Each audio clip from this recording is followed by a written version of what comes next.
Pernah kepikiran seperti apa tim yang ideal? Buat kalian yang udah sukses. Halo Sobat Gentro, selamat datang di video motivasi seru hari ini.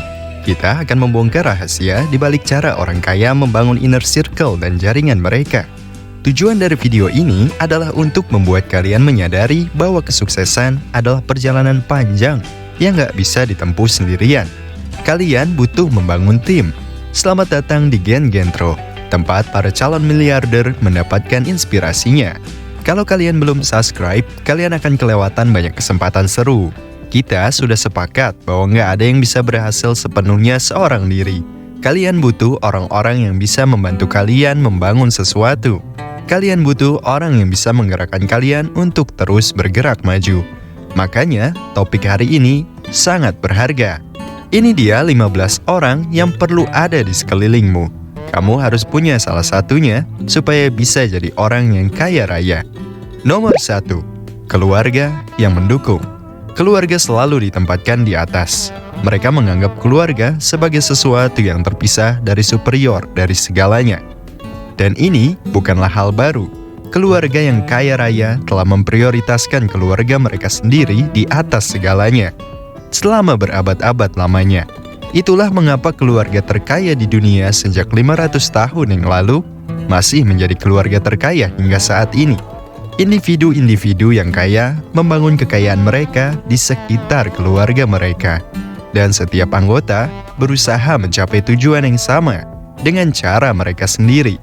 Karena pada akhirnya, siapa lagi yang lebih bisa dipercaya selain keluarga? Walau mitosnya, anggota keluarga memiliki keuntungan yang kompetitif dan tidak adil. Itu muncul dari kepercayaan yang diwarisi oleh orang yang tidak terberkati dengan keluarga sebahagia keluargamu. Tak peduli apa yang terjadi, kamu harus selalu bisa kembali ke keluargamu dan tahu bahwa mereka selalu ada di sana untukmu. Nomor 2. Lingkungan persahabatan yang dekat. Mereka adalah hubungan terdekat yang telah diuji oleh waktu. Mereka pada dasarnya adalah keluarga, tapi tanpa hubungan darah. Benar kan? Mereka adalah orang-orang yang bisa kamu percayai, orang-orang yang kamu biarkan masuk ke rumahmu, jiwa, serta pikiranmu. Mereka mengenal dan menerima kamu apa adanya. Mereka akan ada untukmu di hari hujan dengan payung terbuka, dan dengan segelas sampahnya saat tiba saatnya merayakan.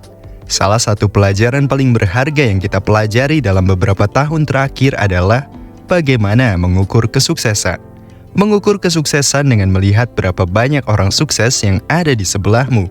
Panggilan untuk bangkit biasanya datang saat kita menyadari bahwa kamu dianggap miskin jika semua orang di sekitarmu juga miskin. Sebelum kamu memilih inner circle-mu, jadikan mereka kaya, dan mereka akan membalas budi. Nomor 3. Seorang pengacara. Di luar dari lingkaran teman terdekatmu, setiap individu yang kaya membutuhkan senjata yang kuat dalam gudangnya. Senjata itu bernama hukum dan keuangan. Ini sesuatu yang mungkin belum kamu tahu. Statistik dari tahun lalu mengatakan bahwa cara nomor 1 agar orang Amerika bisa melihat diri mereka menjadi kaya adalah dengan menggugat orang kaya dan memenangkan pengadilan. Bagi orang Amerika kelas menengah, saat terkena tabrakan bus dan selamat, jelas dapat disebut jackpot. Amerika Serikat memiliki lebih banyak pengacara daripada seluruh dunia lainnya. Hampir 800.000 orang dan 90 juta gugatan telah diajukan setiap tahun. Sebagian besar menargetkan perusahaan dan orang kaya yang memiliki sesuatu hanya untuk kehilangan. Bahkan, ada lelucon di kalangan orang kaya yang mengatakan bahwa kamu tidak benar-benar kaya jika tidak digugat setidaknya sekali dalam sebulan. Wow, orang melihatmu sebagai target.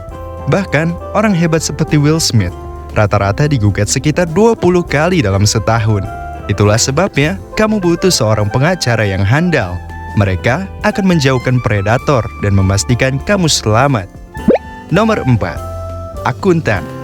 Mereka itu kayak tim asisten finansial bagi orang kaya yang bertugas untuk mengoptimalkan keuangan mereka. Contohnya tuh si Trump. Dia cuma bayar $750 per tahun untuk bayar pajak. Nah, itu karena mereka pinter untuk memainkan sistem. Jadi begini, ada banyak banget peraturan pajak yang kamu nggak tahu. Tapi orang kaya punya duit buat bayar orang untuk ngecekin satu persatu peraturan itu dan mencari celah supaya bisa memanfaatkannya demi keuntungan mereka sendiri. Ingat gak dulu waktu kebongkar Panama Papers yang nunjukin gimana para orang kaya menyelundupkan duit mereka ke luar negeri untuk menghindari pajak? Terus ceritanya seolah-olah menghilang gitu aja kan? Nahasnya, jurnalis yang mau ungkap itu mati dalam kecelakaan mobil misterius. Jadi sebenarnya gampang kok untuk bayar pajak lebih sedikit kalau kamu mau bikin perusahaanmu sendiri. Kita udah bikin beberapa video yang ngebahas hal ini. Salah satunya tuh 15 alasan kenapa orang kaya makin kaya, yang bisa kamu cek di pojok kanan atas. Nomor 5. Asisten. Saat duitmu makin banyak, kamu mulai ngeh pentingnya waktu. Yang sebenarnya pertanyaan keren buat kamu pikirin sekarang. Berapa sih tarif per jammu? Coba kamu ambil waktu sebentar untuk menentukan angka yang realistis dan jujur dengan pertanyaan itu. Nah, kamu sebenarnya nggak perlu ngapa-ngapain, karena banyak tugasmu yang bisa dilakuin sama orang lain.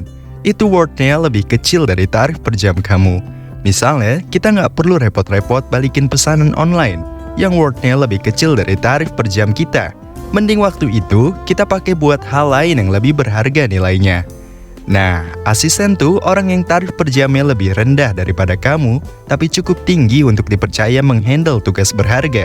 Bukan cuma yang kamu lihat di film. Asisten orang kaya itu ngelakuin 2 hal untuk kamu. Pertama, mereka membenarkan masalah yang nggak perlu, yang bikin kamu repot. Dan kedua, mereka merapihkan hidup kamu dengan membuat jadwal yang teratur. Nomor 6. Teman curhat. Ini lebih ke peran yang ada pada seseorang daripada orang yang beneran ada. Bagi beberapa orang, teman curhat bisa jadi pengacara mereka, akuntan, atau teman dekat keluarga. Tapi semua orang butuh orang ini dalam hidup mereka. Fungsinya sebagai teman curhat adalah sebagai pelindung rahasia, niat, dan ide-ide. Dia adalah orang yang kamu percayai sepenuhnya. Mereka tahu rahasia-rahasiamu. Mereka mengenalmu dengan baik. Dan mereka bisa memberikan kritik yang sangat jujur tanpa menghakimi atau takut rahasiamu akan terbongkar. Melepaskan beban emosional saat kamu berbagi masalah adalah hal yang sangat berharga untuk kita semua. Tapi harus hati-hati dalam memilih teman curhat, karena orang ini memiliki cukup kekuatan untuk menghancurkan hidupmu jika mereka berubah menjadi orang yang tidak bisa dipercaya.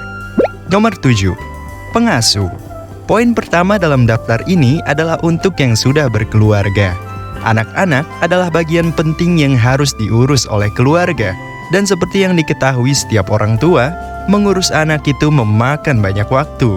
Filosofi utama yang kami temukan di kalangan orang kaya terkait pengasuh dan mendidik anak adalah kamu memanfaatkan orang lain untuk menghemat waktumu. Jadi, kamu bisa ikut serta dalam pendidikan anakmu dengan waktu kekayaan yang dijadwalkan secara berbeda. Kamu ingin mengambil manfaat maksimal dari setiap interaksi yang kamu miliki dengan anakmu. Seorang pengasuh hadir untuk mengisi waktu bersama anak dan melakukan tugas lainnya. Maka, ini akan menghemat waktumu. Jadi, kamu bisa menghabiskan waktu dengan pasanganmu, pergi berkencan, dan menjaga api asmara agar tetap berkobar. Kalau tidak, keluargamu mungkin secara keseluruhan akan menderita. Banyak pengasuh yang menghasilkan lebih dari 36 juta per tahun, dan orang dengan senang hati membayar mereka demi mendapatkan pendidikan terbaik untuk anak-anak mereka. Nomor 8. Manajer keuangan. Ini wajib ada ketika kamu sudah punya banyak duit. Tergantung di mana kamu tinggal. Sampai titiknya kamu punya lebih banyak uang untuk dipakai seenaknya. Kamu akan sibuk ngurusin 1, 2, 3, 4 perusahaan sekaligus. Duit terus mengalir deras, jadi kamu butuh seseorang untuk mengatur itu semua. Orang ini udah jago banget soal keuangan dan mengelola resiko. Pekerjaannya sebenarnya untuk nambahin duit buat kamu dari duit yang udah ada. Mereka jalan-jalan ke pasar saham buat nyari peluang investasi untuk kamu. Mereka bikin deal-deal yang oke, kasih laporan lengkap tentang kinerja keuanganmu. Dan kadang-kadang, mereka juga ngawasin biar anak-anakmu nggak boros dan brutal ngehabisin semua yang udah kamu bangun. Kebanyakan keluarga kaya punya manajer keuangan yang spesial buat mereka. Atau ada juga yang pakai manajer investasi yang sebenarnya ngelakuin hal yang mirip, cuma nggak buat satu orang aja. Nomor 9, seorang politisi. Setiap orang kaya punya teman politisi yang konservatif banget. Prosesnya simpel aja sih, kamu punya teman yang mau membuat perubahan yang dia pengen lihat di dunia, terus kebetulan kamu punya duitnya. Duitnya bisa buat iklan dan kampanye yang keren buat dia, dan akhirnya temanmu bisa terpilih jadi pejabat. Nah, ketika temanmu harus putusin hal-hal yang berhubungan sama bisnismu, mereka pilih yang lebih menguntungkan untuk kamu dan bisnismu, sebagai bentuk persahabatan. Kadang-kadang juga temanmu bisa membantu kamu untuk mendapatkan kontrak-kontrak dari pemerintah dengan lebih cepat, dan untungnya dibagi rata antara kalian berdua. Di negara maju, apa yang kita jelasin tadi itu disebut korupsi. Di Indonesia, tapi mereka panggilnya lobby. Kalau kamu ketawa sama lelucon barusan, jangan lupa klik tombol like buat algoritma YouTube-nya ya. Nomor 10, mentor. Ini dia orang yang paling berharga dalam hidupmu, bro and sis. Seorang mentor tuh kayak orang yang udah nyetirin jalan yang kamu lagi lewatin sekarang. Dan dia bisa ngasih panduan supaya kamu nyaman sampai tujuan akhir. Nggak harus jadi orang kaya buat punya mentor, tapi hampir semua orang kaya pasti punya satu. Keren banget kan, punya seseorang yang bisa kamu handalkan buat ngasih saran dan jawab pertanyaan-pertanyaan yang bikin kepala mumet. Dan yang pasti mereka peduli banget sama kesuksesan kamu. Dengan mentor yang berkualitas, kamu bisa menghemat waktu 10 tahun atau lebih untuk melakukan kesalahan-kesalahan yang udah dia alamin sendiri. Dan uang jutaan dolar buat menghindari kegagalan. Yang bikin seru, sekarang kamu nggak harus ngepilih mentor dari orang-orang di kotamu aja. Kamu bisa punya mentor dari seluruh penjuru dunia.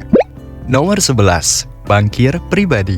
Sebagian besar bankir pribadi juga menyediakan layanan pengelolaan keuangan. Tapi fungsi utamanya beda banget. Bankir pribadi itu orang yang bisa mengamankan dana kalau kalian butuh. Sebut saja Budi, seekor babi gendut yang suka mengangkut beban. Di sini ada bebek-bebek yang butuh 10 juta untuk bikin apartemen dan gedung baru, tapi sedang kekurangan dana. Namun tenang aja, kamu bisa mendapatkan 5 juta untuk membayar kekurangannya. Jangan khawatir, karena ada bankir pribadimu yang akan menyelamatkanmu. Orang-orang seperti ini mau meminjamkan uang kepadamu karena mereka tahu kamu orang yang kaya. Diukur dari asetmu yang lebih dari cukup untuk melunasi hutangmu. Jadi kalau kamu ada masalah, semuanya bakal aman dan beres. Mereka juga mempercayaimu karena kamu pernah berbisnis bersama, dan hasilnya mendatangkan manfaat untuk kedua belah pihak. Nomor 12, bodyguard dan security. Mereka orang-orang yang memastikan keselamatanmu dari berbagai sudut pandang. Mereka melindungi kehidupanmu, rumahmu, keluargamu, data-datamu, dan lain-lain. Semakin kaya kamu, semakin banyak uang yang dikeluarkan untuk keamanan. Hal yang sama juga berlaku untuk ketenaran. Coba bayangkan, seorang seperti Kylie Jenner, selebritis Amerika yang menghabiskan antara 300 hingga 400 ribu dolar setiap bulan hanya untuk keamanan. Mahal banget ya biaya menjadi terkenal dan kaya untuk saat ini, bahkan lebih dari zaman sebelumnya. Ini juga melindungi segala sesuatu tentang kita yang ada di dunia maya. Mengingat di zaman sekarang kita hidup serba online, belanja online, berbank online, dan semua aktivitas kita terpantau. Hampir semua orang yang berniat jahat akan melihat apa yang kita lakukan. Oleh karena itu, sudah semestinya kita mempunyai teman yang punya keahlian bela diri atau kemampuan taktis di bidang keamanan cyber untuk menjaga privasi kita. Kami juga ingin memberitahu kepadamu bahwa ada satu bank online yang bisa menggandakan uangmu. Ini bukan tipu-tipu, ini adalah bank online terbesar di Asia Tenggara, SeaBank. Bank yang berafiliasi dengan marketplace e-commerce bernama Shopee. Dengan menggunakan SeaBank, kamu bisa menggandakan uangmu secara berkesinambungan, bukan tipu-tipu. SeaBank sudah diawasi oleh OJK. Cuma nabung 50.000 selama 3 hari, kamu bisa dapat bonus pengguna pertama. Syaratnya, masukkan kode ini di pendaftaran. Proses daftarnya simple dan gak ribet. Yuk, download sekarang. Linknya kami cantumkan di deskripsi ya. Nomor 13, seorang dealer mobil dan kolektor seni. Intinya, dia itu tahu banget cara mendapatkan apapun yang kamu butuhkan. Misalnya, kamu pengen punya Ferrari terbaru. dia bakal bantu kamu masukin ke dalam daftar tunggu. Atau kamu mau nyobain sandwich ayam goreng yang legendaris, pakai paket saus yang langka banget yang udah susah dicari di mana-mana. Tenang aja, dia bisa membuatnya jadi kenyataan. Tapi sebenarnya, keuntungan yang ada di balik semua ini bukan pada hal-hal kecil yang kita bahas sebelumnya. Ada alasan yang bagus banget. Coba kamu bayangkan, barang-barang langka itu harganya bisa naik ketika dikumpulkan bersama-sama. Barang-barang langka itu seperti puzzle yang terdiri dari beberapa bagian. Ketika semua bagian puzzle itu dikumpulkan dan disatukan, nilainya jadi lebih tinggi daripada kalau kamu cuma punya bagian-bagian kecil yang terpisah. Nah, kalau kamu punya koleksi mobil Rolls Royce jadul langka, bisa meningkatkan nilai koleksimu. Nah, punya koleksi mobil Rolls Royce bahkan lebih dari nilai mobil-mobilnya sendiri. Misalnya, kamu punya 5 karya seni Basquiat yang luar biasa. Nah, seri 5 karya itu akan lebih berharga daripada 5 lukisan satu persatu yang harganya bisa jadi mahal banget. Nomor 14, si orang dalam. Orang dalam memang sosok yang kontroversial banget. Di banyak lingkaran pertemanan maupun di dunia kerja. Dia adalah tipe orang yang suka nongol dari belakang dan bisa ngebilangin kamu sesuatu itu mau menuju ke arah mana. Mereka termasuk ahli di bidangnya masing-masing. Mereka tahu kapan zaman berubah dan punya prediksi yang jenius tentang perubahan itu. Dan menjadi yang pertama memulai, tak jarang, itu membuat mereka sangat beruntung. Si orang dalam itu contohnya, mereka-mereka yang datang ke investor kaya raya untuk bilangin buat serok Bitcoin, mumpung harganya masih di bawah $1.000. Dia juga yang ngasih tahu kamu kalau ada perusahaan baru yang namanya Goto yang lagi naik daun dan ngajak kamu buat ikutan beli sahamnya. Jelas kan maksudnya? Ini intinya, kamu tahu kita bisa selalu bilang nilai kekayaanmu itu terkait langsung sama lingkaran sosialmu. Si orang dalam ini jago untuk bikin kamu kaya. Nomor 15, si tangan kanan. Orang ini wajib berada di dekat kita. Dia masuk dalam daftar terakhir. Nggak peduli itu cowok, cewek, siapapun bisa. Dia adalah orang yang bisa menjaga bentengmu dengan baik. Kalau kamu sedang keluar dari permainan untuk sementara waktu, dia adalah orang yang kamu andalkan untuk menggantikanmu. Sebab dia tahu hampir sebanyak yang kamu tahu tentang apa yang terjadi di sana. Sekarang ini, si tangan kanan biasanya adalah anak didik dari orang-orang kaya. Dia adalah orang yang dibesarkan untuk mengambil alih suatu hari nanti. Kadang-kadang itu bisa jadi salah satu anaknya. Kadang-kadang orang yang sudah lama kenal sama keluarga mereka atau pendukungnya sejak awal. Si tangan kanan memiliki keterampilan dan pengetahuan untuk masuk ke pasar dan mereka bukan hanya mewakilimu, tapi juga melakukan bisnis atas nama kamu. Kalau kamu ingin kaya dan sukses dalam hidup, kami sangat menyarankan kamu untuk memeriksa daftar pertemananmu dan mencari tahu orang-orang seperti apa yang belum ada dalam hidupmu. Ini nggak bakal terjadi dalam semalam, tapi seiring waktu kamu akan punya rumus yang lebih lengkap. Dan ini membawa kita pada pertanyaan baru. Udah berapa banyak sih dari 15 karakter ini yang sudah ada dalam hidupmu? Kami bakalan cek di kolom komentar untuk mencari tahu sejauh apa pertemanan kalian semua. Dan untuk kalian yang selalu menonton video-video ini sampai akhir, kami juga punya bonus yang paling berharga. Ada satu hal yang membuatmu tetap menginjak bumi dan rendah hati. Gak peduli seberapa banyak uang yang kamu punya, kamu seharusnya tidak kehilangan dirimu dalam proses mencari mereka. Ini adalah yang saya pelajari dari pengalaman saya sendiri. Semakin banyak uang yang kamu punya, semakin banyak ketenaran dan kesuksesan, maka semakin banyak pula orang yang mengelilingi kamu dan selalu bicara, iya, oke, siap, dan aman. Mereka adalah orang-orang yang terpesona dengan kesuksesanmu. Mereka mungkin ingin sedikit cahaya kemilau itu, sedikit uangmu, atau apapun darimu. Semakin sukses kamu, semakin sedikit orang yang berani untuk menyindirmu. Dan percaya saja pada kebohonganmu. Orang-orang semakin takut untuk kehilangan hubungan denganmu. Tapi, itu semata-mata demi keselamatan diri mereka sendiri. Prinsip mereka adalah mengikuti atau diam. Tak lama lagi, kamu mungkin terlibat dalam perkelahian dan akan memukul orang di tengah hutan dan tidak ada orang yang berniat untuk melaporkanmu. Tak lama lagi, kamu akan berjuang dengan kesehatan mentalmu dan tak ada yang datang untuk menyelamatkanmu karena orang menganggap kamu orang yang jenius. Mereka mengira bahwa kamu hanya membutuhkan iya dari mereka. Paradoksnya adalah orang-orang yang akan membuatmu tetap rendah hati setelah kamu kaya justru adalah orang-orang yang ada di sampingmu saat kamu baru memulai. Mereka akan hadir ketika kamu jatuh, tidak peduli dari ketinggian apapun. Ingatlah, uang tidak bisa membeli orang seperti itu. Jika kamu bersedia tetap berpegang pada akar-akarmu saat kekayaanmu bertambah, tulis di komentar, akar. Kenapa? Karena pohon tertinggi juga punya akar yang paling dalam. Terima kasih telah menghabiskan waktu bersama kami. Pastikan untuk menyukai video ini dan subscribe agar tidak melewatkan konten-konten lainnya. Kami juga telah memilih video-video yang kami rekomendasikan untuk kamu tonton selanjutnya. Kamu bisa berbagi pendapat atau mengajukan pertanyaan di kolom komentar. Terima kasih telah menjadi generasi Gentro. Kita akan bertemu kembali esok hari.